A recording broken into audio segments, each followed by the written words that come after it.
അവസാന 6 ബോളിൽ 16 runs south African ടീമിനെ ജയിക്കാൻ വേണം. അവിടെ നിന്നാണ് ഇന്ത്യ കളി തിരിച്ചു പിടിച്ചത്. ഒരു നിമിഷം ക്ലാസിന്റെ വെടിക്കെട്ടിൽ ഇന്ത്യൻ ടീം തോറ്റെന്ന് ഉറപ്പിച്ചതായിരുന്നു.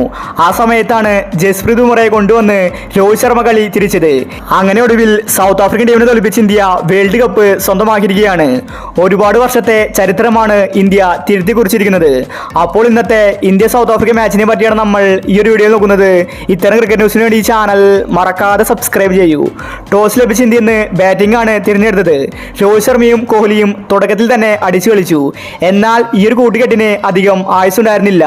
രോഹിത് ശർമ്മ പെട്ടെന്ന് ഔട്ടായി മടങ്ങി. എന്നാലും കളി വിട്ടുകൊടുക്കാൻ കോഹ്ലി ഒരുക്കമല്ലായിരുന്നു.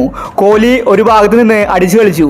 പിന്നീട് വന്ന ഋഷഭ് പന്തും സൂര്യയും പെട്ടെന്ന് ഔട്ടായി. ഇതോടുകൂടി ഇന്ത്യ ട്രാപ്പിലായി. 3 വിക്കറ്റുകൾ പെട്ടെന്ന് ഇന്ത്യയുടെ പോയിട്ടുണ്ടായിരുന്നു. ഈ സമയത്ത് അക്സർ പട്ടേലിനെ കൊണ്ടുവന്ന് ഇന്ത്യ വിക്കറ്റ് വേട്ടയ്ക്ക് തടയിട്ടു. അങ്ങനെ കോഹ്ലിയും അക്സറും കൂടി ഇന്ത്യൻ ടീമിനെ നല്ല രീതിയിൽ മുന്നോട്ട് നയിച്ചു. അങ്ങനെ ഇന്ന് ഇന്ത്യ 20 ഓവറിൽ 7 വിക്കറ്റ് നഷ്ടത്തിൽ 176 റൺസാണ് എടുത്തിട്ടുണ്ടായിരുന്നത്. പിന്നീട് സെക്കൻഡ് ബാറ്റിങ്ങിന് സൗത്ത് ആഫ്രിക്ക ഇറങ്ങി. അവർക്ക് തുടക്കം തന്നെ പിഴയ്ക്കുന്ന കാഴ്ചയാണ് കാണാൻ സാധിച്ചത്. 2ാം ഓവറിൽ തന്നെ ജസ്പ്രീത് ബുംറ ഇന്ത്യക്ക് ആദ്യ ബ്രേക്ക് ത്രൂ സമ്മാനിച്ചു. പിന്നീട് അവരുടെ ക്യാപ്റ്റൻ മാർക്രവും ഔട്ടായി മടങ്ങി. ഇതോടുകൂടി സൗത്ത് ആഫ്രിക്ക ഒന്ന് പേടിച്ചു. എന്നാൽ കളി വിട്ടുകൊടുക്കാൻ ഡീകോക്ക് ഒരുക്കമല്ലായിരുന്നു. ഡീകോക്കും സ്റ്റബ്സും കൂടി സൗത്ത് ആഫ്രിക്കൻ ടീമിനെ മുന്നോട്ട് നയിച്ചു. പിന്നീട് രണ്ടുപേരും ഔട്ടായി മടങ്ങി. ശേഷം ക്ലാസിനാണ് ക്രീസിലെത്തിയത്.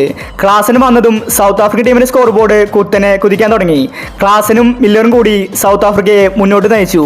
ക്ലാസിന്റെ വെടിക്കെട്ടിൽ ഇന്ത്യൻ ബൗളേഴ്സ് ശരിക്കും പേടിച്ചു. ഇന്ത്യൻ സ്പിന്നേഴ്സിനെ ക്ലാസൻ തലങ്ങും വിലങ്ങും ആക്രമിച്ചു. കളി ഇന്ത്യ തോറ്റെന്ന് ഉറപ്പായി. ഈ സമയത്താണ് ബുംറയെ കൊണ്ടുവന്ന് ഇന്ത്യ കളി തിരിച്ചത്. ബുംറ വന്നതും വിക്കറ്റ് നേടി. ഇതോടുകൂടി കളി ഇന്ത്യയുടെ കയ്യിലേക്ക് എത്തി. പിന്നീട് അവസാന 6 ബോളിൽ 16 റൺസ് സൗത്ത് ആഫ്രിക്കൻ ടീമിന് ആവശ്യമായിരുന്നു. ഈ സമയത്താണ് പാണ്ഡ്യ അവസാന ഓവർ മികച്ച ബൗളിംഗ് കാഴ്ചവെച്ച് ഇന്ത്യക്ക് വിജയം നേടിത്തന്നു. അങ്ങനെ വർഷങ്ങൾക്ക് ശേഷം ഇന്ത്യ T20 വേൾഡ് കപ്പ് സ്വന്തമാക്കിയിരിക്കുകയാണ്. അപ്പോൾ ഇത്തരം ക്രിക്കറ്റ് ന്യൂസിന് വേണ്ടി ഈ ചാനൽ മറക്കാതെ സബ്സ്ക്രൈബ് ചെയ്യൂ.